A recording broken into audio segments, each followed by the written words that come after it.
तो हेलो प्यारे बच्चों, कैसे होगे। आज हम लोग 3H का क्वेश्चन नंबर 5 पढ़ने जा रहे हैं।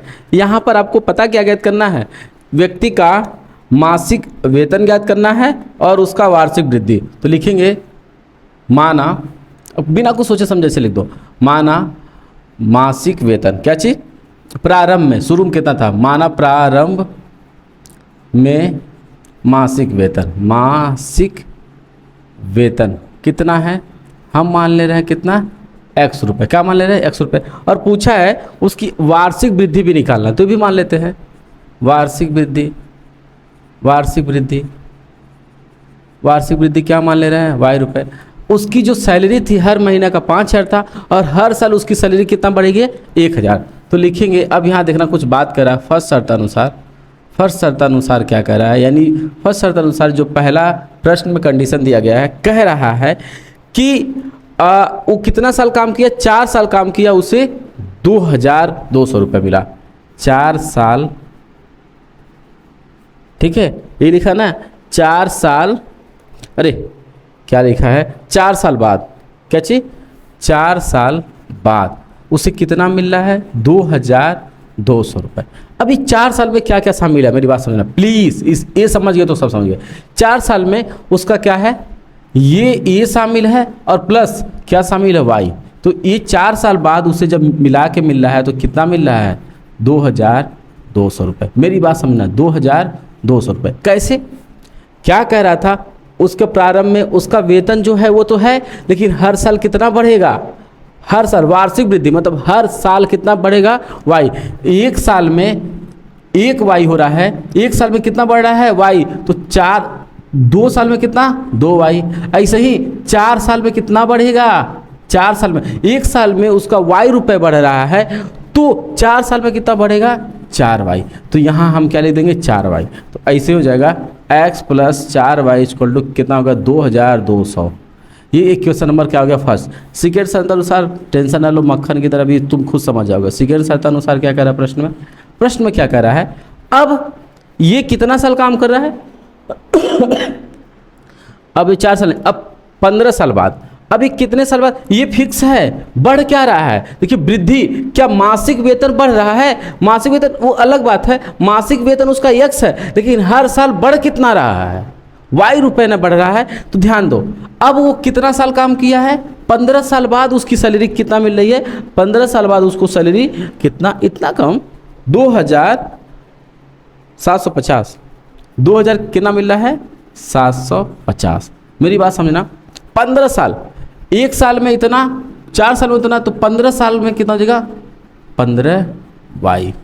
यानी एक साल में इतना बढ़ रहा है तो 15 साल में इतना बढ़ेगा, तो ये कितना हो जाएगा, 15 वाई। तो सेकेंड शर्तानुसार क्या लिखेंगे, x + 15 वाई इक्वल टू 2,750।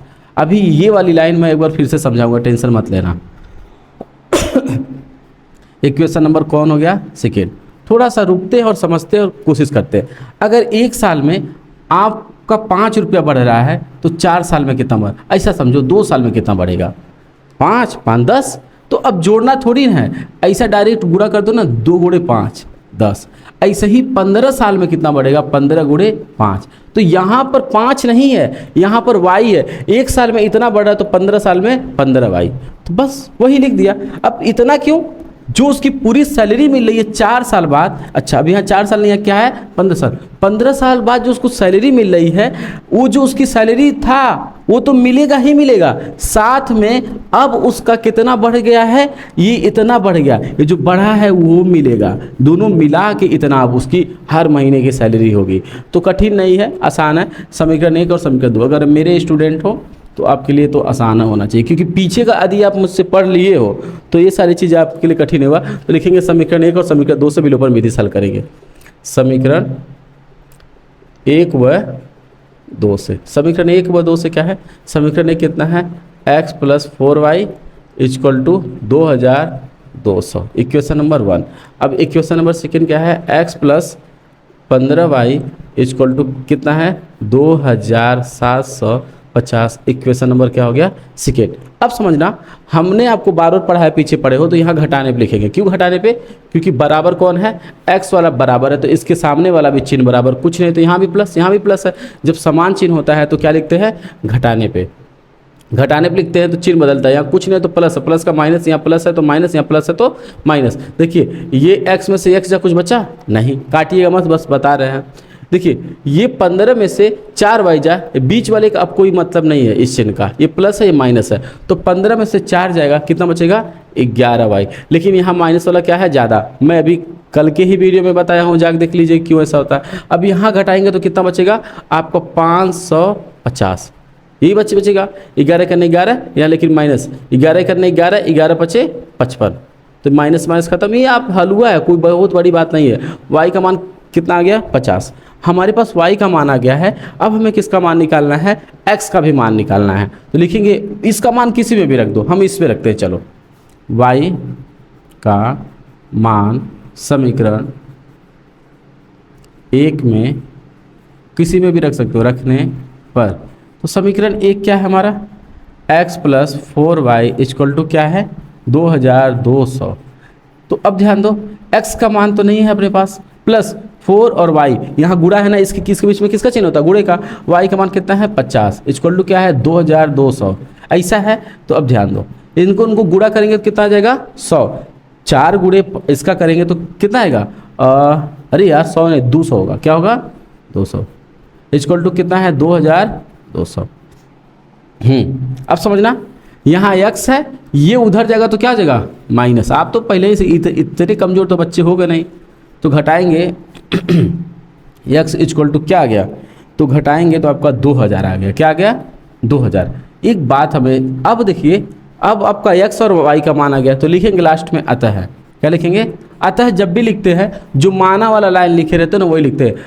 अतः यहाँ माना की जगह पे यही लाइन लिखेगा, अतः प्रारंभ में क्या चीज, प्रारंभ में मासिक वेतन। प्रारंभ में मासिक वेतन क्या था x का मान क्या आया है, x का मान कितना आया है 2000, तो उसका प्रारंभ में मासिक वेतन कितना आ गया 2000 रुपये, जरूर लगा लेना, ठीक है।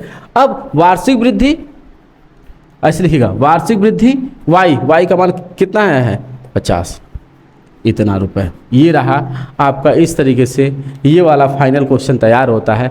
यकीन मानिएगा कठिन 1% का नहीं है। आप यदि अपना आंसर चेक करना चाहें कि आपका आंसर सही है कि नहीं, जब भी टेस्ट देना, जब भी एग्जाम देने जाना, प्लीज़ ये आंसर चेक करना जरूर कोशिश करना। आंसर नहीं चेक करोगे तो कोई मतलब नहीं होगा, आपको पता थोड़ी ना रहेगा कि आपका आंसर सही है कि गलत है। और मैथ का काम ही है बहुत ज़्यादा प्रैक्टिस, ये इतना आ जाना चाहिए। एक्स का मान कितना आया है, एक्स का मान अपने पास आया है 2000 और प्लस 4 और y का मान कितना है 50। इसको करेंगे तो 2000 और प्लस इसका इसमें करेंगे तो 200। तो देखो ध्यान से जोड़ो, 2200 आया कि नहीं। अगर इसको करने के बाद इसका मान रखने के बाद इतना आ गया तो आपका सवाल सही है, अगर नहीं आया तो आपका सवाल क्या है, गलत है। उम्मीद करता हूँ कि तुमने अच्छे से सीखा होगा और तुम्हारे लिए सवाल कठिन नहीं है। बस एक बात थोड़ा सा और हम चाहते हैं आपको समझाना, ये वाली बात अगर नहीं समझ में आया होगा तो प्लीज़ कमेंट कर देना। इसके लिए स्पेशल 1 से 2 मिनट का हम पूरा वीडियो तुरंत बना के रिकॉर्ड कर देंगे एक्चुअल में हुआ ये कैसे है।